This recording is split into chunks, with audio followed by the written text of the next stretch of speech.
Smile. But I'm not happy. People Why are you are staring. I don't want to do this. You have to. They'll know No one something's cares wrong. about your Why life. is that bad? Nobody cares. They won't understand. Nobody I want to cares. go home. You'll hurt their feelings. This was ridiculous. What are Why we even just talking talking about? about? Just You want want to keep them happy. What if they They're think gonna you're be mean. stupid? Just keep them happy. Just keep them happy. Just lie. I'm not here to sugarcoat, life's already a bumpy road. Too much shelter causes pain, let's just be real honest. Things are gonna knock you down, avoidance will not help you out. Let's talk it through, here me and you, let's keep it real honest. You're listening to Real Honest, the podcast where I share candid thoughts and feelings about life, love, and relationships, God and church, adulting, the workplace, and everything in between. I'm your host. My name's Samantha, and you may not always like me, but I'll always be honest with you. Today is going to be a part 2 of last week's episode because I don't feel like my thoughts on the subject were totally complete. I'm recording this fresh out of therapy, so we're deep in the reflection, and I just want to keep the thoughts flowing while they're here. Last week, I was reflecting on what it means to treat your energy like it's expensive. Like, how do you determine who can afford it? How do you keep your circle small? And that kind of led me to the question of, well, what if I never match up with the other people in my life? Like, if the people that I want to give my energy to don't want to give their energy to me, how do we do? Is it possible? Can we be friends? Can two people on this planet ever line up and really be on the same page? So I titled today's episode after Taylor's lyric, "This happens once every few lifetimes," because it alludes to something that is rare. Obviously, with the song in particular, it's talking about like a certain type of love. But I'm just relating to this as something that really anything that is rare when it comes to relationships. And I think that two people fully being on the same page, fully understanding each other, fully connecting is very rare, at least in my experience, it has been. This is going to differ for everyone based on what type of connection you value, what type of connection you're looking for, and how you are defining connection and relational intimacy. I was talking to a friend the other night about kind of the difference between what our parents were looking for when it came to spouses and families and what we're looking for. And a lot of it has to do with growing up with social media, right? Like, we are now connected to so many more people and we have so many more options, where there was a time where you would never leave the community that you grew up and were raised in. So you were either going to marry the neighbor to the left or the neighbor to the right. It's like that, those were the options. Like, the world just wasn't that big. You were going to have whatever job your dad had if you were a man, or you were going to be a home caretaker if you were a woman, because that's just what was available to people. And we now have all of these options and all of these avenues, which I think is awesome. And I'm so grateful. I don't think I would have survived too far in the past. Obviously, I'm also Black, so there's that. But it does beg the question of like, will there be a point? Have we already reached the point of too much opportunity and too many options? And what do we do with that? I love being part of a generation where so many people are open to going to therapy and learning about themselves and becoming more self-aware. But I think it's difficult being a part of a generation that's doing this when our parents' generations were historically against it. And so many of our parents are refusing to. So it's like, okay, well, I'm learning all of this stuff about myself and I'm having conversations with people who are never going to reach the same or a similar level of self-awareness because they're not interested in doing that type of emotional work. And I can't force them to, and I don't want to force anyone to do anything. So I think it just leaves me with the question of, are we ever able to truly have an intellectual conversation about it, or are we limited as to how deep we can even go? And of course, that's going to also depend on each individual person and each individual relationship, but that's kind of where I want to go with today.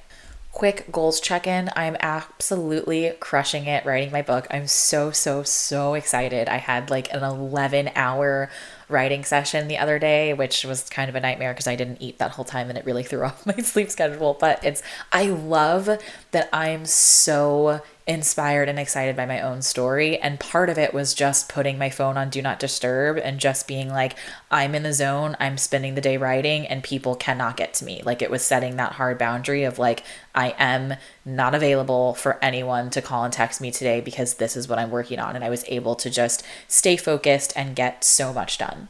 On top of that, I had mentioned a little bit last week about how frustrating and draining I feel it is to try to be making progress toward all of your goals every single day. I do agree that consistency is key, but at least for me, it's not realistic to have multiple goals that I'm working toward every single day. And like once a week is still consistent. 2 or 3 days a week is still consistent. You don't need to do everything 7 days a week to be consistent. Just giving myself that permission has really helped me. So I feel like I'm kind of looking at my original writing goal was to write for 1 hour once a week. And I've been able to increase that where I now am realistically spending 5 to 6 hours once a week. There was a time that I had a 10,000 daily step goal, and I accomplished that when that was my main thing that I was working on in that season. I now have scaled it back because I'm working on like a Peloton plan, and I have, I've got like the bike one day and yoga one day and weight training one day. And so I'm like, it's really not realistic that I'm going to get 10,000 steps and do all of this other stuff, but I've scaled it back to say, okay, if I do the bike or the weight training, or I do go on a run or something where I'm doing like my heart rate is up, then I'm not worried about getting my steps. But if it's a recovery day where I'm doing more light yoga or Pilates, then that's the day that I'm going to try to get 10,000 steps. So I'm kind of letting that be interchangeable and not telling myself that I have to do all of these things every day. When it comes to my relationships, I'm really working on scaling back the focus from my definition of what it looks like to be a good daughter and to be a good sister, because essentially, like in the relationship with my parents, I am the daughter. So it doesn't really matter what I think a good daughter is. It matters what they think a good daughter is and if I want to do that. And same thing with my sisters. So I think I had mentioned on here before, like we've got like a family group chat where we send pictures of our food and stuff, and I don't really get anything out of that. But it was pausing to ask my family, like, are you getting something out of this? Like, why are we doing, is this helpful to you? Is this entertaining for you? Is this something that you want to continue to do or not? And for me, once I realized that I really was looking for connection, and sending a picture of my food was like a quick way to like send a message and, my family would like it or like say, oh, looks delicious or whatever. That would make me feel like we talked for the day, because I really was wanting to talk more often. And so I talked to my family about it and just kind of worked out, with our schedules and stuff, like we're not going to talk every day. That's not realistic for us. That doesn't make sense. And when I do want to talk to my sisters, like I'm sure you all can assume by listening to this podcast that I tend to be very verbose. So, if my sister texts like an icebreaker question or something, I will typically give a very long answer. My other sister is going to give like a couple words or a sentence, because she is more focused on like, I think we're all focused on getting like the notification out of our inbox and responding to the thing. But I'm focused on like, oh, she asked me a question. I want to make sure that I answer it well, that she learned something about me, that I asked something back, that I learned something about her. Where my other sister is just like, I saw a question, I'm giving a quick answer because I want to get back to whatever I'm doing. That was really interesting for all of us to have a conversation and get to know about each other, because I'm like, okay, what I'm looking for is connection, and I'm not getting that connection with these pictures of our food or with these like vast differences we have in the questions. So what I need to start doing is calling my sisters. Like when I need to have them not do in a group chat, one-on-one with each of them individually, and have a conversation to where they're focused in on the conversation and I'm focused in on the conversation, and they're aware that like I'm looking for connection. So if they are like out and about, that's not the time to answer. That's the time to text me and say like, hey, I'm out to dinner, I'm with friends or whatever, like can I give you a call back when I'm home? And then making sure that we both are able to set aside the time to really focus on each other in the conversation. I feel like what I'm learning from God right now is how to keep my circle small, and how draining it is to allow so many people access to me. And I was just talking to my therapist about that just not even 30 minutes ago, but we were talking through how social media has given so many people too much access. And this is why celebrities have teams to manage their accounts, and influencers, so many of them like don't even bother to read the comments, because at the end of the day, it's you almost always will get stuck on the one negative comment, even if there's 1,000 positive ones. And there's no point, because you don't know that person, and they're allowing their opinion to ruin your day or dictate your life is only going to be detrimental to you.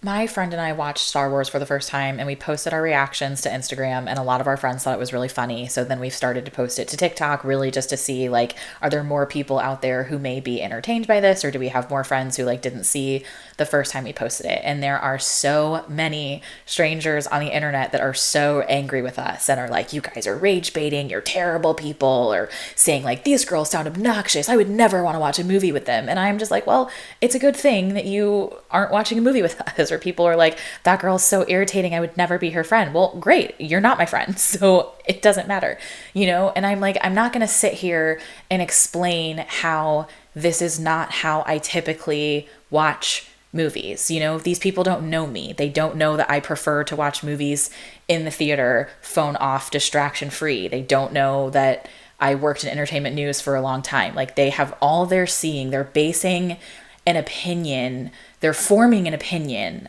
of me as a person based off of 20 seconds of me watching a movie that I didn't enjoy. So it's just kind of like, if they're not even gonna bother to get to know me, then why should I bother to let their opinion bother me?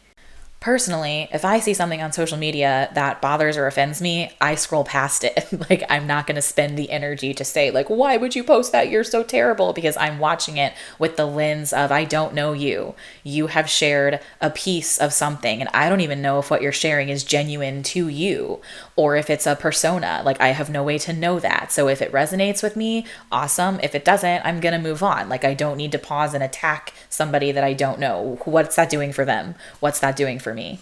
I also posted a fun, like, asking people for advice on like an issue with my boss. And it really was an experiment to see like how many people were going to give me advice without asking for additional context or any follow-up questions. And I'm sitting there like, this is so interesting. Like, you don't know me, you don't know my boss, you don't know, no one asked how long we had worked together, no one asked like what I did for work, what the industry was, but so many people had opinions. And it just was really interesting to see, because those of you that know me well, right, you know that I don't crowdsource opinions. I don't ask people for advice. I'm very good with deciding what to do on my own. And if I do crowdsource opinions, I'm going to get opinions from people that know me well, or from people that I work with who are familiar with me and my boss and the situation. Like, I am never going to ask the internet what I should do in any situation, because the internet doesn't know me. I feel like I keep getting opportunities to say no and to pull back and to conserve my energy. And I partially think that that's the lesson that God is trying to teach me, and like keeping my circle small and standing up for myself and being able to say, like, I don't have the bandwidth for this. I can't give my energy to you or to that. But I feel like I came off really harsh last week. Like, I feel like I sounded really angry, like I hate everyone, like I don't want any new friends. And somebody had even asked me, like, don't you feel like you're pushing people away? Like, what about people that you haven't become friends with yet? And they listen to your podcast and they hear like, oh, I only have energy for these 5 people, and I don't have energy for anyone else. And what if you lose out on a friend because someone hears that, and then they don't pursue you because they don't want to be shot down by you. And, I'm mindful of that. I'm cognizant of that. But I also, my answer is this: if you want to be friends with me or anyone, reach out and try to forge a connection. Try to build a relationship. If I or the other person reciprocates, then great, you've made a new friend. If we don't, then you haven't. And then you haven't harmed yourself by putting yourself out there, and you tried and it either worked or it didn't. life is constantly changing. Like people are constantly moving and being a part of new communities and new jobs. Like people are always going to be coming in and out of our lives. And like I've talked to you in many episodes before, like some people are there for a lifetime, but some people are there for a specific reason or a season. And you don't usually get to know when the person comes into your life, which of those it is. So right now, today, in this moment, I may think that I have my inner circle and I'm comfortable with that inner circle and I don't want to let anybody else into it.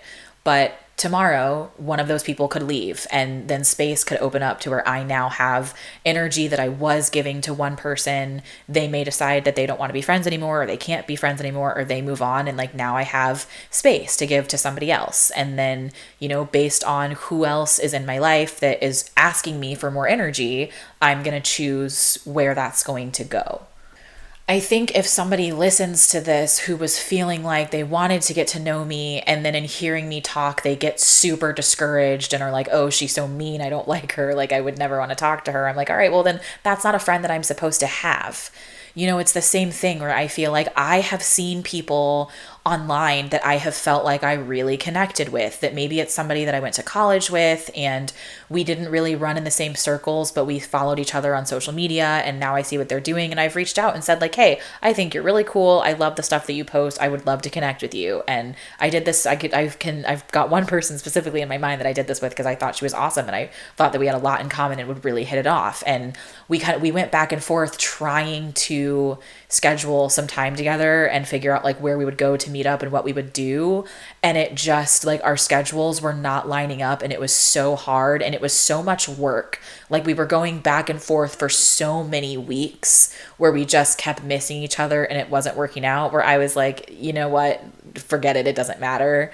And I just stopped trying, and the other person like did not continue to reach out to me either. So that's just one of those things that like, if it was supposed to work out and we were supposed to become friends, then I think that we would have, and it just wasn't meant to be.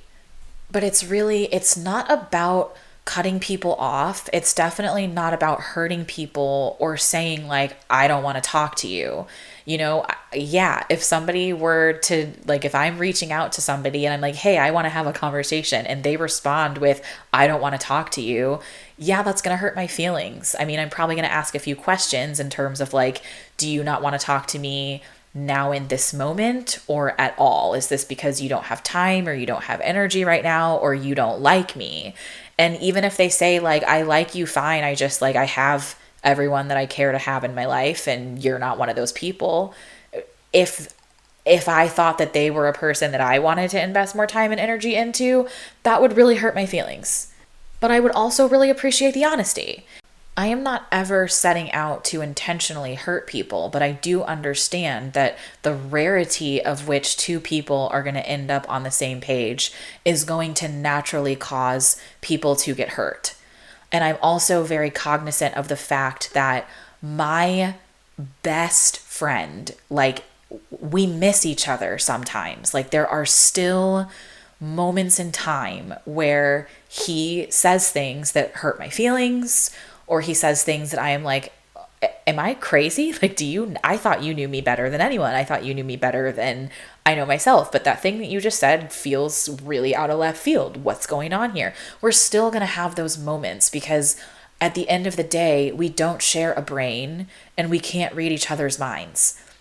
And even though we're on the same page the majority of the time, and I feel so loved and so supported by my best friend, it's not 100% of the time. It can't be. Like, that's just not possible. So I have to consider that somebody who has known me almost my entire life, who has seen me through all of the ups and downs of every season that I've been through, the fact that there are still moments that he's not going to get totally right and that I'm not going to get totally right for him, people who have known me for a limited amount of time, who have only seen me through a certain season through a particular lens, like, I definitely can't expect them to always get it right, and same in the other direction, like me with them.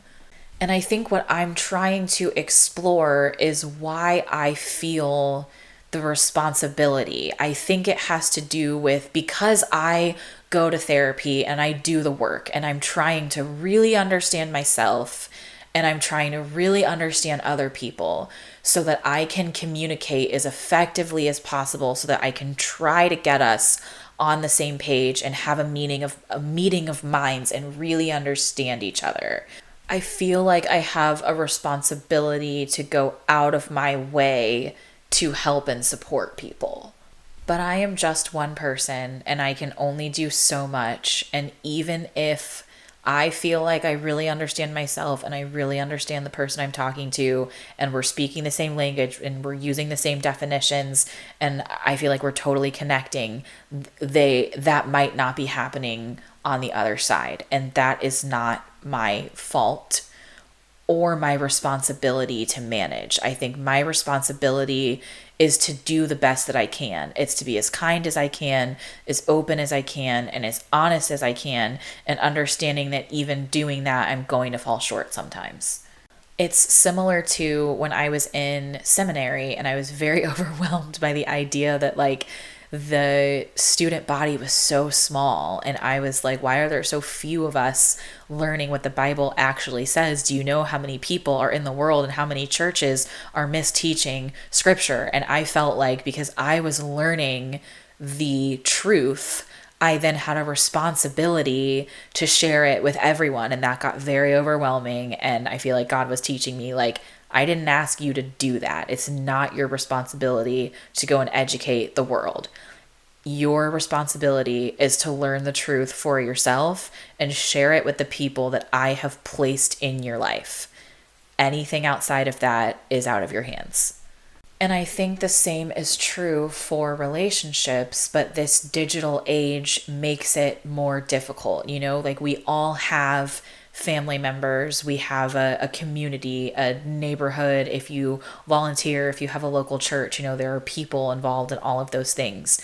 There are people that you work with, you know, people that you interact with day to day. And then there are people maybe that follow you or that comment on your posts or that send you messages or whatever. That is so many more people than the people of the past had, because they didn't have the digital ad. And I feel like talking to people online, you can absolutely meet people and have very deep, meaningful connections. I have done that. I've done it often.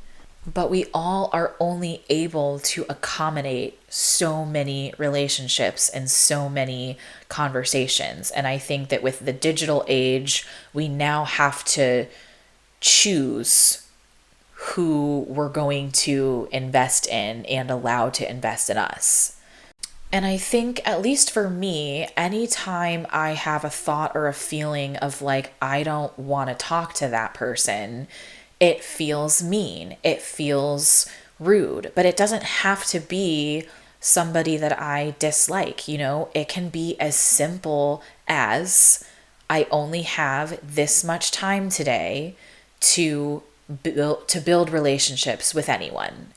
And of that amount of time, this much is going to coworkers, this much is going to family members, and of what is left outside of that, you know, I might have 5 or 6 different friends or acquaintances that are asking for the time. And I have to choose who that goes to. And in choosing who that goes to, there are people that are not going to be chosen for that particular time and energy. And it's not that there's anything wrong with those people. It's not that I dislike them. It's just that I only have so much time available. I mentioned last week that the volunteer position that I had with my church, it really was a job to me. Like, I was treating it like a job, and I feel like a lot of the other people were treating it as friendship, where on one end there was like connection and support being felt, and on the other end it was, I've just got to get this person the resources that they need to move on to the next person. That does not mean that I did not care about the people that I was talking to. I genuinely wanted to help and support everyone. I genuinely was praying over people when I was praying for them. I genuinely wanted to follow up with people and know how they were doing and make sure that they got connected.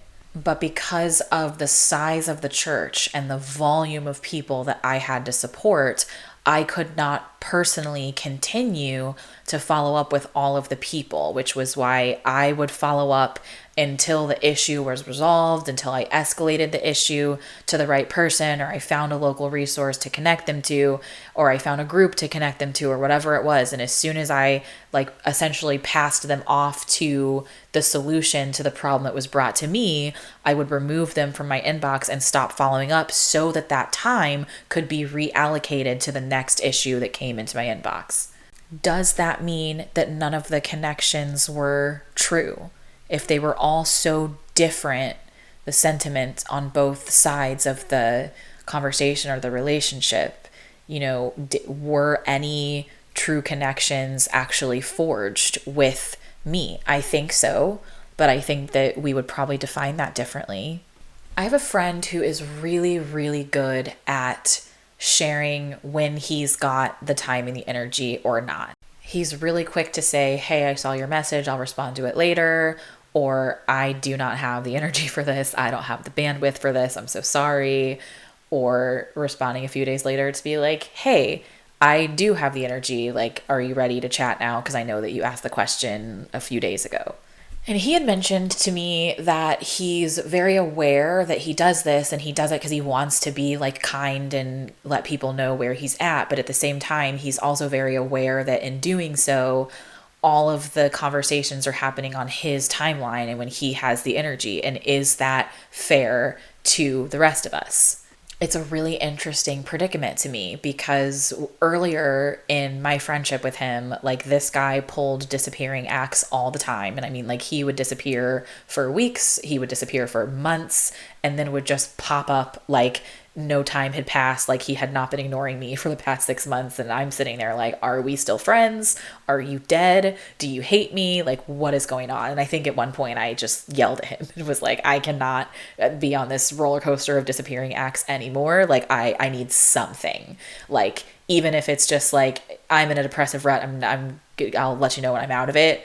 Something so that I know, am I driving you nuts by checking on you every week? Do you want me to do that? Are you even reading the messages? Are you overwhelmed? What's going on? I need you to communicate. So I love that he listened to that and took it to heart and started communicating. But at the same time, I have noticed throughout the course of our friendship that he's very, very intentional with his energy and is very in tune with today I have energy, today I don't. I am also very in tune with my energy, but I think that I regularly have more energy to give for a longer period of time than he does. So initially, I was very upset with him because I viewed his I've got the bandwidth for you today, or I don't have the bandwidth today. I viewed it as him dictating and forcing everything onto his terms, where I felt if I wanted to talk to him, I had to wait until he also wanted to talk to me, because I always wanted to talk to him. So I'm just if I want to talk to you 100% of the time and you want to talk to me 25% of the time, then every so often that whenever your 25% pops up, then awesome, now we get to have a conversation. That's a connection. But it felt to me unfair because I felt like I would have to drop whatever I was doing. If he's ready to talk today, then I have to pause and put him above whatever else I'm currently doing or whoever else I'm currently talking to, because I don't know how long it's going to be before the next window opens. And it felt to me I love you so much and you don't love me back. I'm a better friend than you. I'm more invested in this friendship. And none of that was it. It's just that we are different. We communicate differently. We have different levels of energy, and we are spending our energy in different ways on different things with different people. And I had no insight into what else was going on with him, how many other people there were, how I stacked up against them. And honestly, that's none of my business. And it's the same thing for me, I'm never going, if somebody texts me, I'm never going to say, okay, you've got something heavy you need to discuss. Well, so do these other 4 people. So let me rank you guys and see who gets I would never, ever say that to somebody, even if that's what I'm doing in my mind. So part of what needed to happen with this relationship was we just had a conversation about it, like I just explained how I was feeling, he explained how he was feeling, and he just straight up was like, it's not that I don't want to talk to you, it's that I've got all this else going on and I truly like did not have the energy or the bandwidth until, whatever day and time. And once I understood and I believed and trusted, like we're both in this regardless, like not hearing back from you or you not having as much energy as I do, or maybe you not being as excited to talk to me as I am to you as often. If that is not a reflection on you wanting to be my friend and wanting to be in my life, then I honestly don't care how often it is. Like, I think the anxiety when he was pulling the disappearing acts really came from me not being secure in the friendship, where I was literally questioning, like, does this person even like me? Do they even care about me? Do they even want to be my friend? And once we got to a place where I was like, okay, I know that this has nothing to do with me. They totally want to be my friend. They totally want to talk to me. They just literally can't right now for whatever reason. And I'm secure in that, then I can move forward without the anxiety. And I also, it took away the anxious need, like when they were like, hey, I've got time today, it took away the need for me to hop on it in that moment, because I was like, you know what? I don't. I'm going to bed early. I'm playing The Sims, like whatever it was that I would rather do with my time. And it's because we both, though, had built the trust and the understanding that like we want to be friends and we want to work on this. And so it's just kind of, I guess it depends, like how much time goes by that we keep missing each other is how I decide, like, okay, the next time I get the phone call, am I going to drop what I'm doing? Or does it line up often enough that it just works? I want people to feel connected to me. Like, I want my friends to know that I see them and I hear them and I care about them, and I want them to feel that. And honestly, I want strangers to feel that. Like, I want people to feel warm and supported and heard and seen and understood when they are in any conversation with me, regardless of where it happens or how long it happens. And I think that there just are so few people in the world who are trying, I guess, who are analyzing stuff like this, who are trying to think through, like, am I being authentic? Like, do I know myself well enough to present myself authentically? Am I communicating as honestly as I can? And when somebody says something that hurts or offends me, am I pausing to figure out why in my own heart and mind so that I don't just get angry and attack them? Like, am I able to like actually sit down and have conversations? I feel like that is getting more prevalent, but I still feel like it's rare. And I feel like because of that, whenever we meet another soul that does this, like somebody that makes us feel seen and known and heard, we automatically want more of it. We automatically gravitate toward it. So, it can be like, maybe you're in line for coffee and like the barista remembers your order for the first time and you're like, oh my gosh, I've finally been in here enough that like they know what my order is, and like that it feels like that person cares about me, that person wants to know me. And maybe they do, maybe they're just really good with memorizing a face and an order. And so I think as the person who like felt seen and heard and supported maybe for the first time, and so you start to like glamorize the person who made you feel that way, I think it's just about pausing and asking the question. And there's nothing wrong with asking for more. I think we all should ask for what we want and ask for what we need. We just have to be aware that the answer might be no. The answer might be, that's all that I can give you. I'm interviewing for a new job right now, and I have had 3 or 4 like really awesome conversations with this team that I want to work with. And like, I just have felt seen and heard and supported. And I'm like, I want to work with this team so bad. Like, these people are awesome. And it's totally possible that I will not get hired because I'm not the best fit, or the budget doesn't work out, or for whatever reason. But that doesn't take away how great the interview process was. And I think, I'm used to interview processes, like just feeling like you're getting jerked around and being like, I don't really know what's going on here, and not really understanding the role or feeling like it's a good fit, and just having so much anxiety around it. This is like a new experience for me where I go into each interview round just like excited to meet somebody else on the team, and it feels more like casual conversations than it feels like a formal process. And I'm very cognizant of the fact that maybe this is all it is. Maybe this is just about me having some great conversations, and maybe it's going to end there. And I have walked out of some of the interviews feeling like that person was really cool. I want to hang out with them. Like, it kind of, when I get through this process, I wonder if it would be weird to like reach out to the HR girl and be like, do you want to grab coffee? Like, I want to be friends. And maybe that would be weird. Maybe it wouldn't. Maybe I'll try it next whenever I find out if I have the job or not, and I'll let you guys know. But I think the main thing that I'm trying to get across this week that I don't feel like I got across well last week was that I'm never trying to blame somebody who felt a connection and asked for more and tried to prolong it. I don't think that's wrong. I don't think that's bad. I do that often myself. And I just think, sometimes the person who made you feel that way is not going to be able to reciprocate and is not going to give you any more. But that does not mean that you are bad or wrong, or that you've done anything wrong in asking. And I think that if the answer is no, if the response that you're reaching out to somebody for connection or friendship, and you're getting either like, I don't have time for that, I don't have bandwidth for that, I don't have space for anyone else, it is usually not a reflection on you. It is a reflection on that other person and their priorities and their bandwidth. And if you don't make their list of priorities in that moment, it probably has nothing to do with you.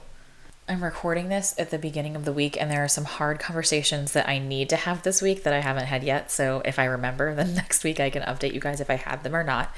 But basically, I have one person who is like incessantly messaging me on social media that seems both physically and mentally ill, and is really, really looking for connection and support. I do not know this person well. This person is not my friend. I had a relationship with this person 20 plus years ago, and we have not had any connection for at least 10 to 15 years. And so it's one of those things that I feel a responsibility because they are hurting and they are reaching out to me. And I feel like, whatever experience we had forever ago was so impactful to them that they're reaching out to me all these years later. And my therapist was reminding me like, okay, but you don't know them. They are not in your life. You have not seen them in an extremely long time. You're not going to see them ever again in your life. That person is not your responsibility. And my therapist was like, I think we should use the block button liberally, because that's what it's there for. If you don't want people contacting you, if you don't want people texting you, sending you messages, block them. That is okay. It's not mean to do. It is setting a boundary. It is protecting your peace. It is protecting your inbox. And then separately, I was talking to my therapist about like why I'm so bothered by small talk at work. There's something with remote work that makes me like angry when people ask about my day or my weekend. And I think it's because when I was working in an office, I felt like there was a lot of time to kill, right? Like you would kind of ease into the day, hang out in the snack room, make a coffee, whatever, but you're around people and people are just genuinely like coming in and talking about their weekends. And I feel like with remote work, I really want to laser focus into the work. And if I don't have work to do, or I'm not actively doing work, than I am doing laundry, I'm writing my book, like I'm getting stuff done around the house so that I can get more of my own time back, or I'm doing something to prepare myself for a meeting or a presentation or whatever it is so that I can go in and give it all of my energy. And so I think that I really, like, for some reason I'm so stuck on like, please do not ask me if I don't need to answer this for work, then don't ask it to me. Like, do you actually care about what I did this weekend? Because it feels performative. And what my therapist explained that I thought was really true and really interesting and really resonates with me is it actually has to do with trust, where I feel like I don't trust that the people at work that are like asking about my weekend every day or whatever, I don't trust that they actually care. And part of that comes from we all work so differently. And I feel like when I'm in an office, I observe, like I'm seeing how long people are sitting at their desk. I'm observing them in other meetings. I'm like maybe collaborating with them on things. And I feel like at least the particular work that I do right now, the remote work is more siloed, where there's not a whole lot of collaboration. It might be like somebody might do a piece of something and then send it to me, and then I'll do a piece of something. But I have less visibility into other people's jobs and the way that they work and how they get things done. And I work in a very, very specific way. I am very meticulous. I am highly organized. For example, like there's a tracker that I manage that keeps track of all of my team's work and the progress and everything. And there is somebody on my team who is always asking me where things are. And I am like, I update this tracker 17 times a day. Please flag the tracker, save it, look at the tracker. It will always answer your questions. And it took me a while to understand that like this person is just less organized than me, does not start their day going through the tracker, and they're in all of these meetings where they have to give updates. And if they're in a meeting, they get put on a spot, they get asked a question, and they may know that the answer is in my tracker, but maybe they don't know how to interpret it. They're not as familiar with it because they're not the one updating 17 times, but they know that I know, and it's quicker for them to just ask me the question. And so while I'm feeling that they're asking me how my weekend was to try to soften the blow that they're about to ask me the same question that they've asked me 72 times, and they don't actually care, it's totally possible that they do actually care. But the two of us are not in a setting to be able to like read tone and emotion, because all of the messages are in Slack, so it's always just texting. But there are also a lot of assumptions that are being made, I think probably on both sides. And so it was interesting for me for her to lay out like, you have me, you being me, I have this idea of how work should be done and how I want work to be done as it relates to what I do and like how and where I want to be asked questions. Like I want everyone to do the same stuff the same way that I do, that makes sense logically in my brain.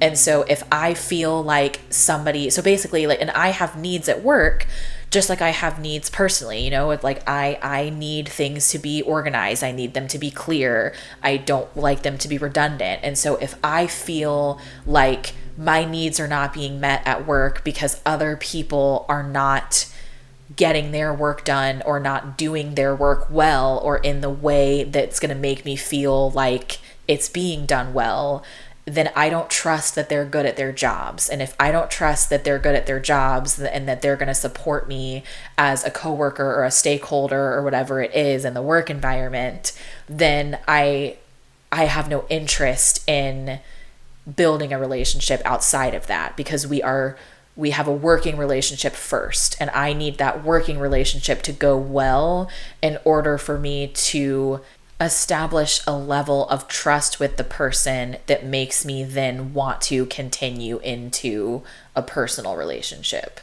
Now, I think that in a professional setting, depending on what your working relationships are with the people, sometimes you can have the conversations like you would with a friend to say, hey, here are my needs. This isn't working for me. Sometimes you can't do that. Sometimes there's a risk of getting fired or offending somebody or whatever. So I think there's a whole lot of like corporate politics that I potentially have to go through if I want to have any of these conversations with people at work. But I think the hard conversation in this setting is honestly more with myself. It's less about figuring out how to ask the people at work that are annoying me to do, like, it's less about me needing to ask them how to fulfill my needs or telling them what my needs are, and it's more about me understanding what's frustrating me. It's not that they are frustrating people, it's that my needs are not being met. So I'm like, is there a way for me, like, I first need to define what those needs are and figure out how they can be met before I try to really be changing anything or having conversations about